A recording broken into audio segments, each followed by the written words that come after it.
ऋतिक आंबेरने आज शोधच लावला गो. शोध काही एवढा मोठा नाही लावला बरं का, पण त्यातले त्यात शोधच म्हणावं लागेल. तर रामकृष्ण हरी मित्रांनो, विषय काय झालता, नेमकी आपल्या दाराच्या टायमालाच लाईट गेलती. आता एवढ्या दार हातावर काढायचे म्हणले होते, काही शक्य नव्हतं. आता या दुधाच्या मशनीचा विषय सगळा हायवेवर असतो. मग आपल्या ट्रॅक्टरला असलेल्या एअर किनरला आपण पाईप जोडून घेतला आणि त्यालाच कॉक तयार करून आपण मशनीला जोडले. तर आता हे दार पण फास्ट निघत होत्या बरं का. लाईटीपेक्षा याच्यावर लवकरच दारा निघतात. ही 50 लिटर दूध अर्ध्या तासात आरामशीर काढते बरं का. आता हे तुम्हाला जर बनवायचं असेल तर व्हिडिओमध्ये पाहून घ्या बरं का, कसं केलंय कसं नाही. हे खूप सोपं आहे बरं का घरी बनवायचं. मी पण घरीच तयार केलेलं आहे.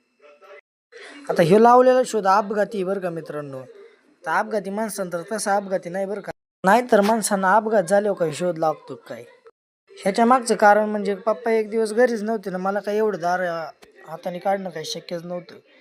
मग आता कोणी घरी नसल्यामुळे करून टाकलं हे उद्योग. आता हे केलेला उद्योग इतका फायदेशीर ठरला की लाईट गेल्यावर घरची पण याला वापरतात. ते कसं असतं मित्रांनो, आपलं जेव्हा प्रयत्न चालू असतात ना, तेव्हा आपल्याला कोण साथ देत नसतं. पण जेव्हा आपला एखादा प्रयत्न सक्सेसफुल होईल ना, त्यावेळेस आपल्याला सगळीजण साथ देत असतात. त्यामुळे प्रयत्न करायचं कधी सोडायचं नाही, आपण हार नाही मानायची कधी. तर आजचा ब्लॉग इथंच संपला. तेवढं सबस्क्राईब करून घ्या जाता जाता.